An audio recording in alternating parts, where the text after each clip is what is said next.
দুর্নীতি দমন কমিশনের মামলায় সরকারি চাকরিজীবীদের গ্রেফতার করতে অনুমতির কোনো প্রয়োজন হয় না। দুদকের মামলা, ইনস্ট্যান্টলি, এটা হলো দুদকের মামলা। হ্যাঁ, ইনস্ট্যান্টলি না। সরকারি কর্মচারীদের 90% মামলাই তো মিসকন্ডাক্ট, দুদকের মামলা। এছাড়া তো সরকারি কর্মচারীদের কোনো মামলা নেই, খুব রেয়ার।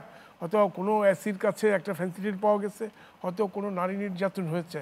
মানে সোফা রিলেটস টু আবার আমাদের দেশের ব্যাপারে যারা পাবলিক সার্ভেন্ট তাদের তো 90%ই হলো মিসকন্ডাক্টের মামলা।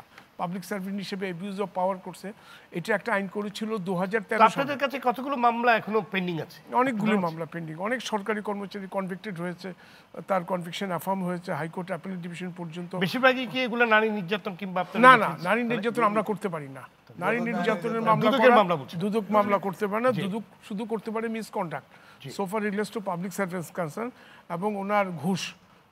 এই ক্ষেত্রে 32-এর ক একটা দুর্নীতি দমন কমিশন আইন সংশোধন করেছিল 2013 সনে। এটা 16 নম্বর আইন। সেই 32-এর কটা হাইকোর্টে চ্যালেঞ্জ হয়েছে।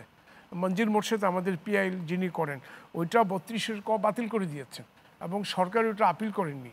দ্যাট মিনস ওই জাজমেন্টে অ্যাফার্ম। তো ওই 32-এর কটার আয়ু ছিল মাত্র 20 দিন কি 25 দিন।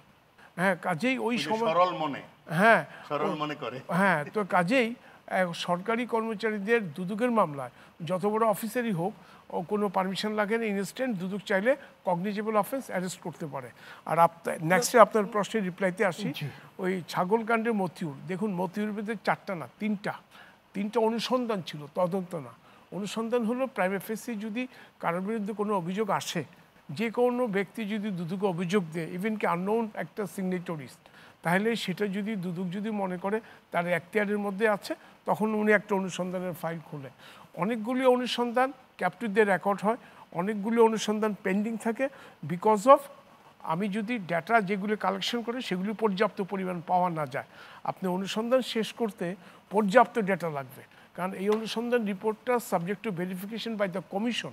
যখন আপনি পূর্ণাঙ্গ রিপোর্টটা কমিশনে দিবেন, তখন কমিশন সিদ্ধান্ত নেবে এটা মামলা হবে না হবে না, পুরো কমিশনের এখতিয়ার। কাজে কমিশনের কাছে পূর্ণাঙ্গ একটা রিপোর্ট আসতে হবে। ওই মতিউর কাণ্ডের ওই যে 3টি অনুসন্ধান মাঝপথে যে আটকে আছে, সেগুলি খুব আলোচিত হয়েছে এবং বর্তমানে ওনার বিরুদ্ধে যে অনুসন্ধান কার্য চলছে, অনুসন্ধানের ধারাবাহিকতায় ওনাদের 3 জনকে ট্রাভেল ব্যান দেওয়া হয়েছে। ও দুদক এই সিদ্ধান্ত নিয়েছে ওই 3টে অনুসন্ধান কেন বন্ধ হলো, কী কারণে বন্ধ হলো, এটা কি ডিপার্টমেন্টের কোনো লোক জড়িত নাকি তথ্যের অভাবে, সেই 3টে অনুসন্ধানের ব্যাখ্যা এটার মধ্যে চলছে। কিন্তু কাজেই এটা ভাবার কোনো কারণ নাই। না, সেটা তো আপনার মনে করেন এই যে আপনি বললেন যে ওই 3টারও এখনো হচ্ছে, তা এখন তো হবেই, কারণ ছাগল কাণ্ড না ঘটলে তো এটাও আসতো না, ওই 3টাও আপনার একটা সোর্স তো লাগবে, ওগুলো তো একটা সোর্স তো অবশ্যই লাগবে। আমাদের প্রশ্ন হলো এই যে প্রশাসনে যে এখনো অনেক মতিউর রহমান রয়ে গেছে, জি, তাদের বিরুদ্ধে কোনো অনুসন্ধান কি এখনো চলছে? না, হ্যাঁ, এটা খুব একটা ভালো প্রশ্ন করেছেন। এটা তো সবাই করে আমাদেরকে। হ্যাঁ, যে আপনি এক মতিউরকে ধরলেন কেন, হাজারো মতিউর আছে। শুনেন, দুর্নীতি দমন কমিশন যখন একটা অনুসন্ধান শুরু করে, তার মিনিমাম কিছু ইনফরমেশন লাগবে। আমি যদি ইনফরমেশন না পাই, এটা তো আমার তো প্রসিড করা সম্ভব না। সংবাদপত্র, ইলেকট্রনিক অ্যান্ড প্রিন্ট মিডিয়া একটা বিরাট সোর্স। তারপরে আপনার থাকে ধরেন কারো অ্যাপ্লিকেশন আসে, দুদক সোমোটো হয়তো কিছু করে তার ইন্টেলিজেন্সের মাধ্যমে। কাজে আমাকে ইনফরমেশন পেতে হবে। ইনফরমেশন আমি যতক্ষণ না পাবো ততক্ষণ আমার অনুসন্ধান কার্য শুরু করা যাবে না। আমি অনুমানের ভিত্তিতে কারোর বিরুদ্ধে আপনি অনুসন্ধান করতে পারবো না, কারণ দুদকের কিন্তু একটা জবাবদিহিতার একটা ব্যাপার আছে। দুদক অনুসন্ধান কার্য যখন শুরু করে তখন থেকে আপ টু কনভিকশন বা অ্যাকুইটাল প্রত্যেকটা স্টেজেই কিন্তু উচ্চতর আদালত আসে। দুদক এটা ঠিক করে নেই, এটা আইন অনুযায়ী হয়নি, এটা বিধি অনুযায়ী হয়নি, বিধি ভায়োলেট করছে।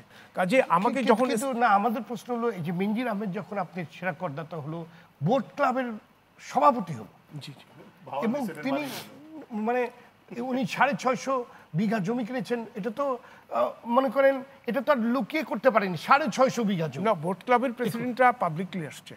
বোট ক্লাবের হ্যাঁ, ওটাও পাবলিকলি আসছে, কিন্তু তখনও আপনাদের কোনো না, উনি কেন করবে? এটা তো সরকার করবে। না, কেউ খবর পেলেন না। না, সরকার তো আসলে অনেকে মনে করে সরকার আর দুদক এক। আসলে এখানে একটা গালফ অফ ডিফারেন্স আছে। সরকার কিন্তু দুদককে লজিস্টিক সাপোর্ট দেয়। সরকার কিন্তু দুদকের কোনো কাজে ইন্টারফেয়ার করে না এবং দুদককে কোনো সাজেশনও দেয় না। মানে সেটাই আমাদের প্রশ্ন, যে তখন কেন আপনার মানে তাকে জবাবদিহি করতে পারলো না। এক্স্যাক্টলি আমার কাছে সুমোটো কেন করলেন? হ্যাঁ সুমোটো আমি কেন করলাম না, হ্যাঁ সেটা একটা জবাবদিহির ব্যাপার আছে।